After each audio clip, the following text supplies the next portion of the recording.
Ô, Mauro César Pereira, você não estava aqui ontem e o Flamengo, a rodada para quem tá disputando o título, ela foi pior, disparado pro Flamengo, porque era o jogo mais fácil. O Palmeiras jogava fora de casa contra um rival, tropeçou também. Agora, o Flamengo jogava contra um time que tava brigando ali na parte de trás da tabela, contra um time muito mais fraco, que não deu um chute sequer no gol, e o Flamengo perdeu 2 pontos contra o Grêmio. Agora, teve uma grande polêmica de arbitragem. Eu mesmo falei que esse Paulo César Zanovelli é um brincalhão que não sabe a regra do futebol, deveria ser punido, a gente sabe que não vai ser. Mas, Mauro, o Flamengo também perdeu muitas chances de gol, né? O Flamengo teve uma chance dentro da pequena área com o Pedro, o Flamengo teve uma cabeçada queima-roupa, se eu não me engano, com o Léo Pereira. Não foi? Que o Volpi também fez uma grande defesa. Dá pra criticar o Flamengo ou não, porque foi mais uma boa atuação desse Flamengo. E outra, você concorda que o árbitro foi o grande personagem do jogo? Esses pênaltis que são marcados aqui no Brasil são tanto quanto bizarros, né? Mas eles marcam, enfim.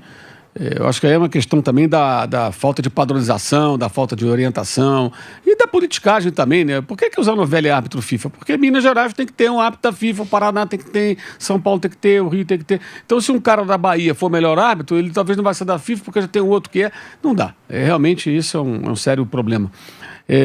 Eu achei a atuação aquém do Flamengo, achei que o Flamengo, primeiro tempo, ele praticamente desperdiçou, só criou chances no finalzinho, que foi a bola da defesa do Volpi no chute do Pedro, uma bola que o Pedro puxou para dentro do gol e o Noriega, muito bom peruano, muito bem no jogo, rapaz. Salvou quase em cima da linha, né? Acho que ali você teve 2 momentos que o Flamengo teve muito próximo de marcar, mas achei pouco, assim, o Flamengo não produziu chances de gol na proporção do volume que teve de posse de bola, domínio da partida. O Grêmio jogou para não perder e aquela coisa, você fica flertando ali com o perigo, você está ganhando de 1-0, surgiu um pênalti e empatou o jogo. Era o que o Grêmio iria fazer, já se sabia disso de antemão. E também não concordo muito com essa coisa que o Flamengo não aprende a lição de ter show no intervalo. Acho que isso desmobiliza. Não acho que é por isso que o time não venceu. Mas eu não gosto disso. Acho que o jogo é o jogo. Torcida, jogador, dirigente, todos têm que estar compenetrados e voltados para o jogo. Você bota um show no meio, dá uma pegada meio festiva, esse oba-oba não funciona. Eu acho que não funciona. Aqui no Flamengo Corinthians teve o show da Globo, mas é o show da Globo no jogo das 2 maiores torcidas do Brasil. Dessa vez foi o show do Flamengo e seu patrocinador no intervalo da partida. Eu só discordo um pouco dessa questão do time do Flamengo e Palmeiras, para quem foi pior. Acho que para o Palmeiras foi pior.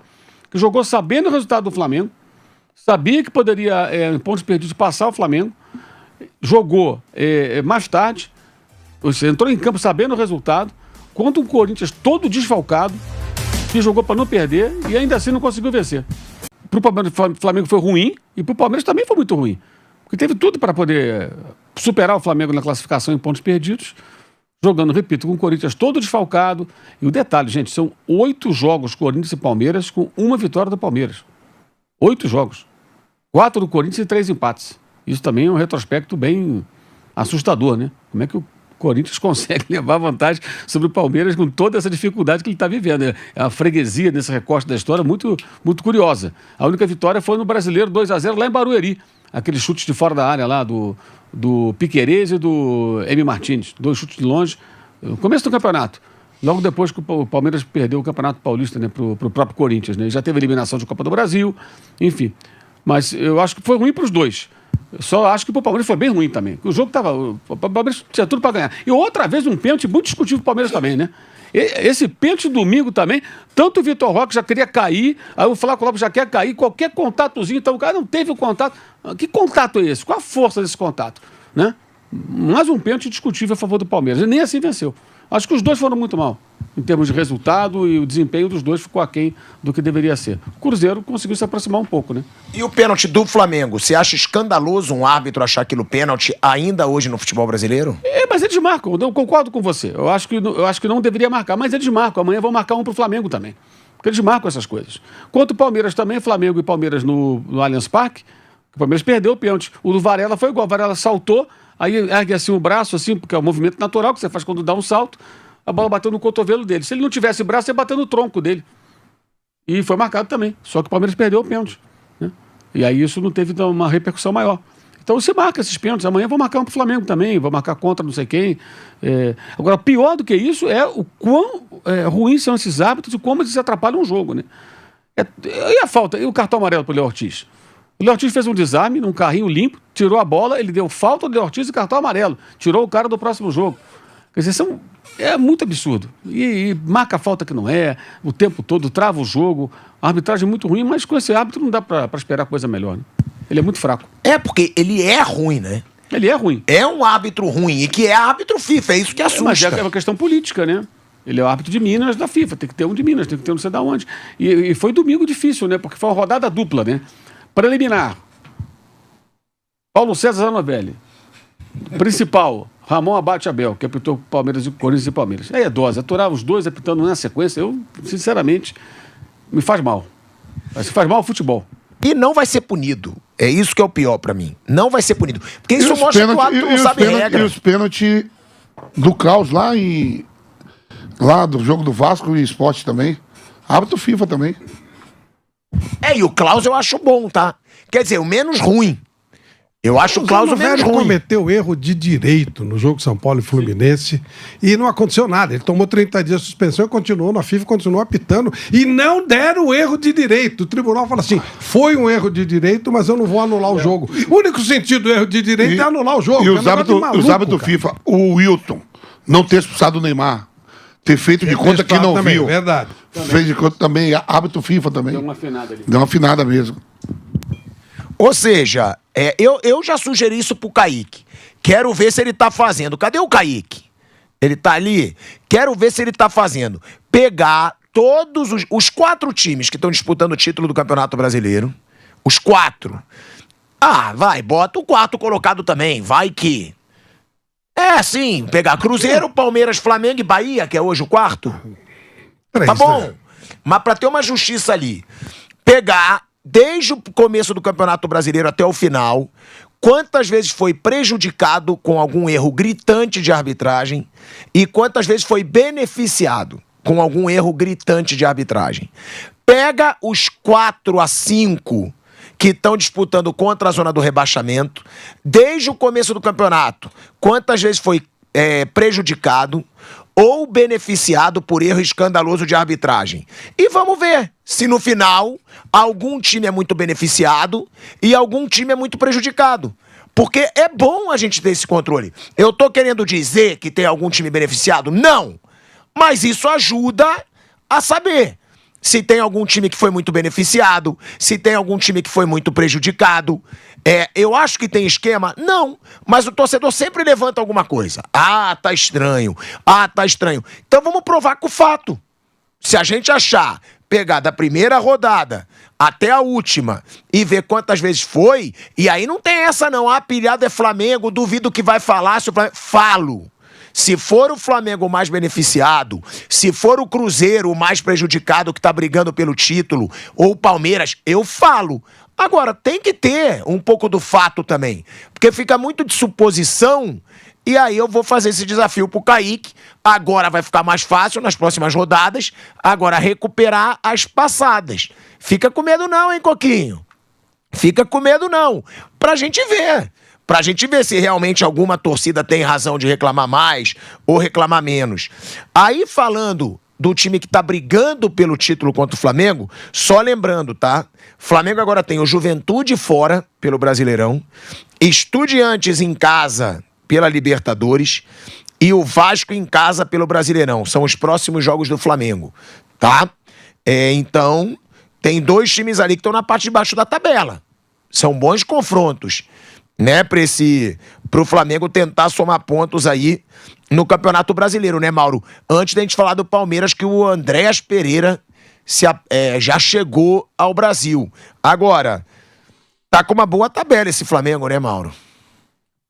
Pra esse momento, claro. Mais ou menos, né? Mais ou menos, porque o Juventude, o Flamengo ganha lá, sei lá, 1 milhão de anos, né? E o Juventude se recuperou bem nessas últimas rodadas com a volta do Carpini, né? Tá conseguindo se recuperar, ganhou do Ceará fora de casa, tomou uma pressão danada, mas ganhou de 1-0. É um jogo para... Assim, o Flamengo tem condições de ganhar, tem, mas é preciso muita concentração, muita mobilização para esse jogo. É um jogo perigoso. Para o Flamengo, mais perigoso do que para outros times, porque tem um retrospecto muito ruim lá. Muito ruim mesmo. Então, todo cuidado é pouco, né? Depois vai receber o Estudiantes. Eu continuo achando que na Libertadores, se o Flamengo jogar como jogou contra o Internacional, como jogou contra o Vitória, e em momentos até contra o Grêmio, jogar sério, o Flamengo dificilmente vai ser eliminado pelo Estudiantes. Eu acho que os 3 argentinos são times bem inferiores ao Flamengo. Agora, se por acaso subir nas tamancas ali, no salto alto, né, pode se complicar. Evidentemente pode se complicar, como se complicou contra o Olímpia e contra o Peñarol, que também tinham times inferiores nas 2 últimas temporadas, né? É outra vez um time 4 vezes campeão da Libertadores, né? Também com a camisa tradicional, Estudiantes, como o Peñarol tem 5, o Olímpia tem 3, né? Que está no caminho do Flamengo. A história se repete, né? Mas é um time muito inferior tecnicamente ao Flamengo. Tá? Dos 3 ali argentinos, o que está em melhor fase para mim é o Vélez. O Racing está muito mal. Então o Estudiantes não é assustador para você no momento, que você acompanha muito futebol argentino. Não, pelo contrário. É um time para lá de acessível, mas tem que jogar sério como jogou com o Internacional. Fazer um placar no Rio de Janeiro, jogando sério. E lá tem condições de jogar. O estádio lá é um estádio novo, bom gramado, boa condição. Não acho que vai ser problema também, não. Agora tem que fazer o papel dele. Se jogar como jogou contra o Inter, acho que o Flamengo passa. Agora, se jogar no modo banana, jogar como foi contra o Central Córdoba, você perde para qualquer um. O Central Córdoba é inferior aos 3. O Flamengo perdeu em casa para esse time, ainda empatou fora, não conseguiu vencer. Então, evidentemente, corre risco, sempre corre risco. Mas acho que o Flamengo está numa chave da Libertadores que, se ele jogar corretamente, compenetrado, mobilizado, jogando bem, ele tem tudo para ir para a final. O Palmeiras, eu acho que também é favorito, mas acho que tem adversários mais difíceis. Especialmente o primeiro, que é o River Plate, que até lá acho que pode se organizar, pelos jogadores que tem o River Plate, né? Não está numa fase muito boa, razoável, eu diria, mas ele tem bons jogadores. Eles podem se organizar até o jogo contra o Palmeiras. Pode conseguir atingir um outro patamar e ser um adversário mais complexo. Depois, aí seria a LDU ou o São Paulo. Aí a rivalidade com o São Paulo sempre tem que ser respeitada. E a LDU é altitude. Mas acho que os 3 argentinos são times inferiores ao Flamengo. Agora, o Flamengo tem que jogar sério, tem que aprender com as lições do passado e esquecer o que você falou do Olímpia também. Isso eu não vou falar, mas eu gostei que você riu, porque antes você fez uma carinha tensa, né? Quando ele falou que o Estudiante não tá numa fase boa, porque eu queria te lembrar, você nesse atual momento tem uma dívida de R$100, eu só queria te lembrar isso. Você tem um crédito, eu te dou um crédito. Tem uma televisão aqui no estúdio? Quê? Tem uma televisão? Olha a cara, lê a matéria, lê ali. Você tem? Dá pra ficar tenso? Aonde? Olha aí, ó. Velho Vamp tá querendo o rolo aqui, ó. Não, deixa quieto. Ó, que a empresa da presidente do Palmeiras acumula processos por fraudes e cobranças abusivas. Tá, o Vampeta tá vendo aqui na TV. A gente vai trazer essa repercussão aqui. Mas agora, você ficou tenso? De saber do Mauro que o Estudiante não tá numa boa fase?